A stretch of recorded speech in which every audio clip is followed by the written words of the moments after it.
वैसे नहीं, continue pressure से मारा, प्रेशर से पूरा प्रेशर। दिखता कहीं नहीं है, दारू दिखता कहीं नहीं है और बिकता है भूतों की तरह, भूत की तरह दिखता नहीं है लेकिन बिकता है सब जगह। भारत नेपाल सीमा पर हरलाखी थाना क्षेत्र के पिपरौन जटही बॉर्डर में बुधवार की देर शाम उत्पाद पुलिस की कार्रवाई में 6 पियक्कर धरा है। उत्पाद पुलिस के इंस्पेक्टर बबलू कुमार के नेतृत्व में उत्पाद पुलिस बल द्वारा सघन जांच अभियान चलाकर शराब पीने वालों की धरपकड़ की गई। ब्रेथ एनालाइजर मशीन से शराब सेवन करने वाले लोगों की जांच की गई। इस दौरान कई लोगों के जांच रिपोर्ट में शराब पीने की पुष्टि नहीं हुई, जबकि 6 लोगों के शराब पीने की पुष्टि हो गई, जिसमें पंडौल के अमन कुमार, बिस्पी के बरहा गांव निवासी शंभू कुमार, पंडौल थाना के मोमिनपुर निवासी अली खान, उमगांव के 3 लोग लक्षणदेव यादव, सुनील कुमार व राहुल शर्मा आदि के नाम पियकरों की सूची में शामिल है। उत्पाद पुलिस की इस कार्रवाई से बॉर्डर इलाके में हड़कंप मच गया। नेपाल से शराब पीकर लौट रहे लोगों में भगदड़ मच गई। कुछ लोग नदी के रास्ते तो वह अवैध रास्तों से बचकर भागने लगे। वहीं कुछ लोग बाइक नेपाल में ही छोड़कर पैदल खेतों के रास्ते वापस आकर पुनः जांच अभियान के समाप्त होने के बाद बाइक लेकर आए। बहरहाल उत्पाद पुलिस इंस्पेक्टर बबलू कुमार ने बताया कि सभी पियकरों को न्यायिक हिरासत में भेजा जाएगा और न्यायालय के आदेशानुसार जुर्माना अथवा जेल भेजी जा सकती है। वहीं इस तरह से बड़ी संख्या में लोगों पर कार्रवाई पर कांग्रेस के नेता राम उदार यादव ने कहा कि शराबबंदी नीतीश कुमार का गलत निर्णय था, जिसके वजह से आज इलाके में क्राइम बढ़ रहा है। दूसरी तरफ हर दिन लाखों भारतीय रुपए शराब के दुकानों के माध्यम से नेपाल को जा रहा है, जिससे एक तरफ जहां हमारा आर्थिक नुकसान हो ही रहा है तो दूसरी तरफ पूरा पुलिस प्रशासन सिर्फ शराब के पीछे लगा हुआ है। नतीजा अपराध पर पुलिस का कोई कंट्रोल नहीं है। गांव-गांव में शराब का अवैध कारोबार हो रहा है। हर जगह आसानी से शराब उपलब्ध हो रहा है। इसलिए शराबबंदी फेल है और मुख्यमंत्री जी को शराबबंदी कानून को वापस ले लेना चाहिए, अन्यथा आने वाले समय में बेरोजगारी के कारण युवा अपराधी बनकर समाज को खोखला कर देगा। बताइए, जिस तरह से जटही पिपरौन में उत्पाद पुलिस ने 6 से 7 लोगों को गिरफ्तार किया है शराब पी करके, नेपाल से लोग शराब पी करके आ रहे थे। इस तरह से जो भारत की अर्थव्यवस्था है, बिहार की अर्थव्यवस्था है, वो कमजोर पड़ रहा है और नेपाल में पैसे जा रहे हैं। क्या कहेंगे इस पर?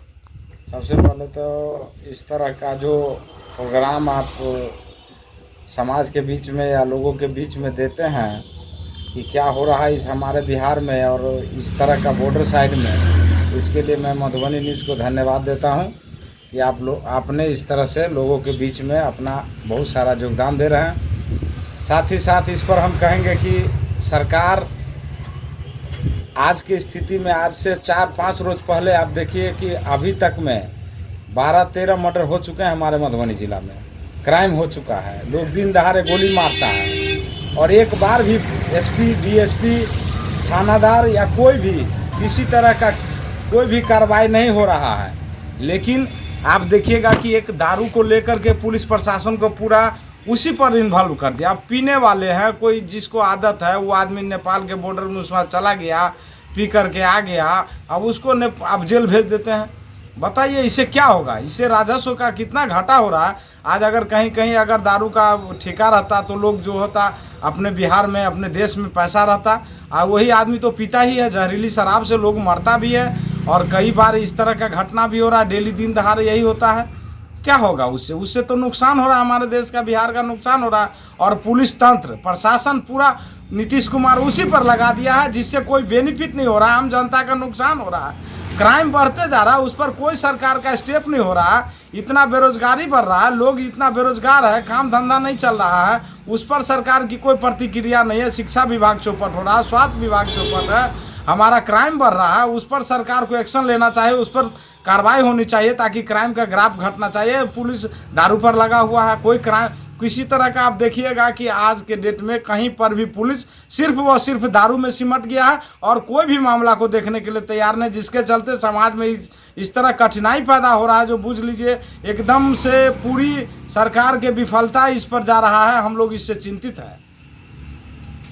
मार्केट में जो भारतीय क्षेत्र है, चाहे सहारघाट बाजार हो, उमगांव हो, हर जगह शराब की होम डिलीवरी हो रही है।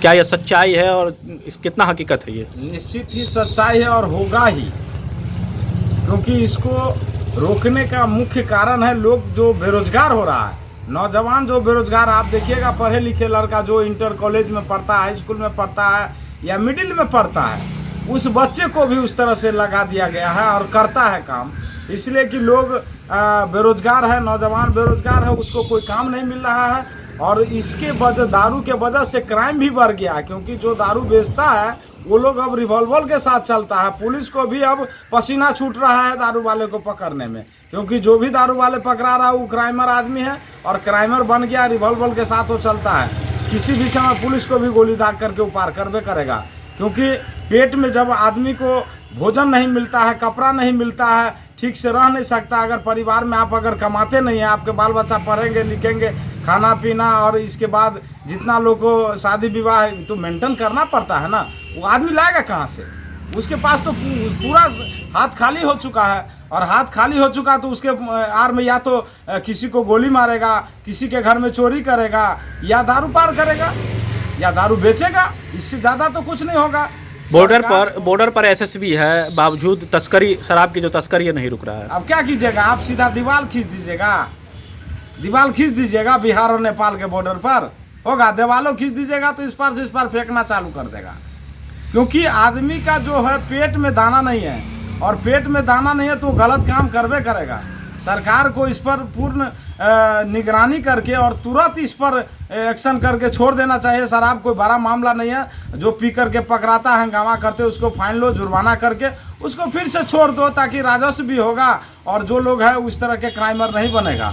कुल मिलाकर के कहा जाए तो नीतीश जी की जो शराबबंदी कानून है वो उनका फैसला पूरा, आप देखिए विधानसभा में दारू का बोतल मिलता है, दुर्भाग्यपूर्ण बात है। हम तो लोग तो बॉर्डर पर है, अब विधानसभा के अगल बगल में दारू मिलता है, पटना में होम डिलीवरी मिलता है, कहाँ से आता है? क्या होगा? दिखता कहीं नहीं है, दारू दिखता कहीं नहीं है और बिकता है भूतों की तरह। भूत की तरह दिखता नहीं है, लेकिन बिकता है सब जगह। हमारे मधुबनी न्यूज़ को फेसबुक पे देख रहे हैं तो पेज को लाइक करें, यूट्यूब से देख रहे हैं तो हमारे चैनल को सब्सक्राइब करें और बेल आइकन को दबाना ना भूलें।